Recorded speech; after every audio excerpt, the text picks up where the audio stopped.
अभी आज हो गई 2 सितंबर। अब हम आपको करवाएंगे चैप्टर नंबर 5। हमारा चैप्टर नंबर 5 शुरू हो गया भाई। चैप्टर का नाम है state of matter. States of matter. सबसे पहले तो आपको पता होना चाहिए मैटर होते क्या हैं और मैटर कितनी रूप में पाए जाते हैं, कितने स्टेट में पाए जाते हैं। भाई कोई भी सब्सटेंस जो जगह घेरता है ना, वो मैटर कहलाता है। तो सबसे पहले डेफिनेशन हम पढ़ेंगे matter.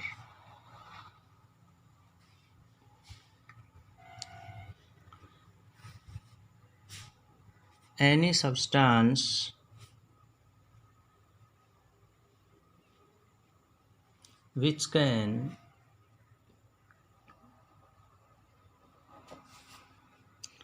which occupy space and can be felt by one of our 5 senses.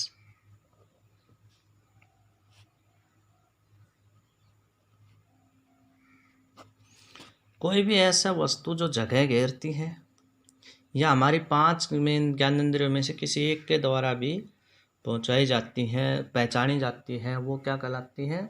Matter कहलाती है। अब मैटर के जो स्टेट हैं वो कई रूप में पाई जाती हैं। Matter found in solid, liquid, gaseous states. इनमें ये पाए। हालांकि अब मैटर की 5 स्टेट होती हैं। लिक्विड, गैस, सॉलिड के अलावा एक होती है BEC और एक होती है प्लाज्मा स्टेट। ठीक है, तो सबसे पहले सॉलिड क्या होते हैं भाई? सॉलिड वैसे तो हम 10th में 9th में भी पढ़ चुके हैं। सॉलिड तो जिसका मेल्टिंग पॉइंट रूम टेम्परेचर से ज़्यादा हो वो क्या कहलाता है? सॉलिड कहलाता है। ठीक है ना। तो a substance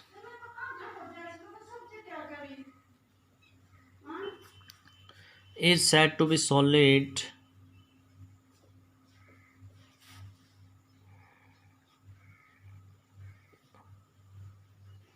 if its melting point is above room temperature.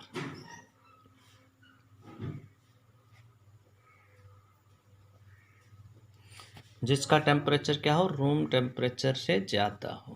Under atmospheric pressure, under atmospheric pressure. ठीक है। एग्जाम्पल क्या है सॉलिड का? एग्जाम्पल का सॉलिड है भाई स्टोन है। ठीक है। उसके बाद हमारा वुड है, प्लास्टिक है, ये सारे क्या हैं? सॉलिड में आते हैं। दूसरा है भाई लिक्विड। और तो इसके और डेफिनेशन और करेक्टर पॉइंट्स तो कई हैं ना। A substance is said to be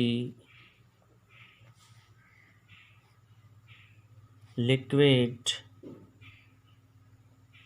if its melting point is below room temperature. Room temperature कितना माना गया भाई? 25 डिग्री। अंडर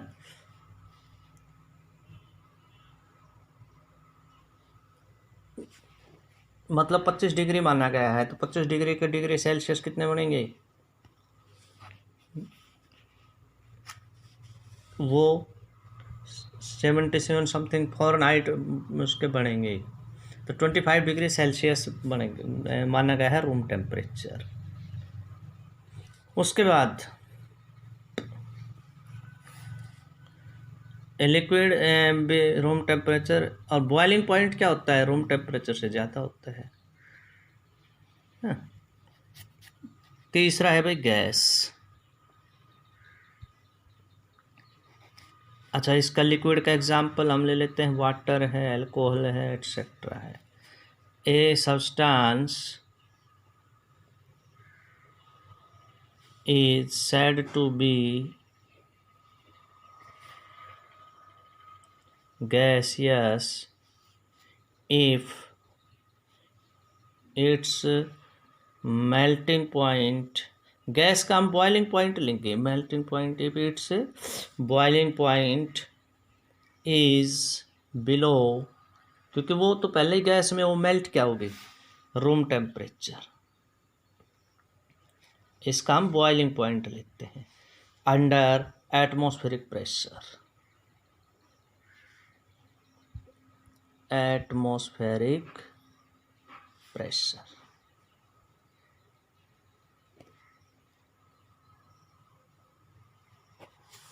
तो ये डेफिनेशन थी सॉलिड, लिक्विड और गैस।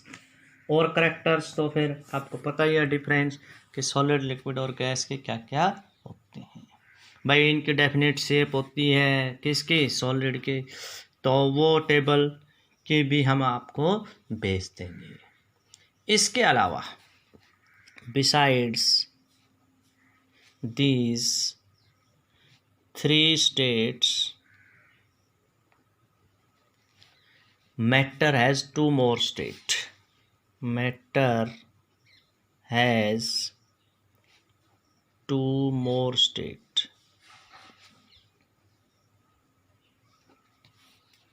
कौन कौन सी, प्लाज्मा स्टेट और एक होती है बीईसी स्टेट, है ना। तो 4th स्टेट हमारी कौन सी है, एज एक है हमारी प्लाज्मा स्टेट, प्लाज्मा स्टेट।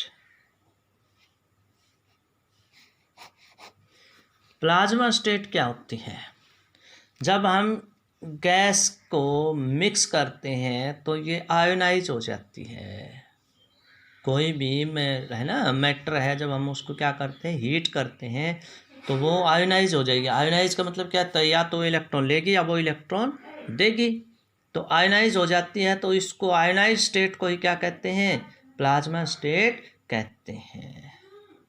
कहते हैं when a matter is heated, it become ionized,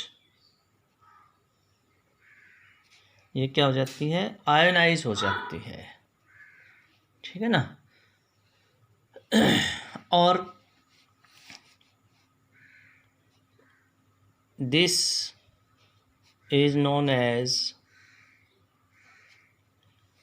plasma state. खास करके गैसियस मैटर में ये होता है कि जो है ना गैसियस स्टेट में आ जाएगी, भाई हीट करेंगे तो गैस तो बनेगी, गैसियस स्टेट में आने के बाद वो आयोनाइज हो जाएगी।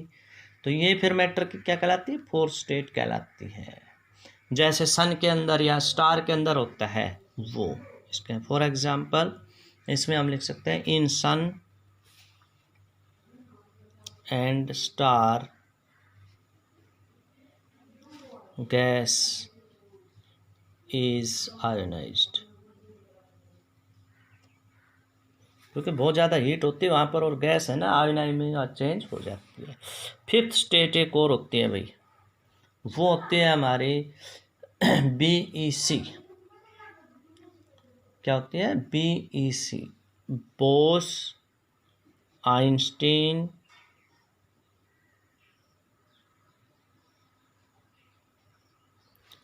Condensation state.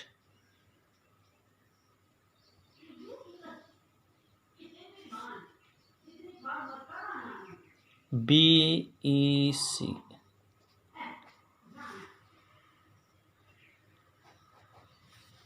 ठीक है।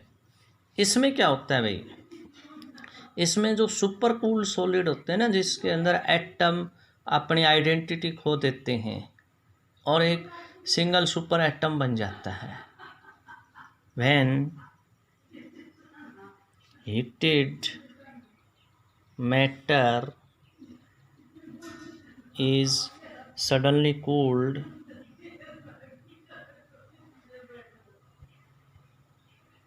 then it change into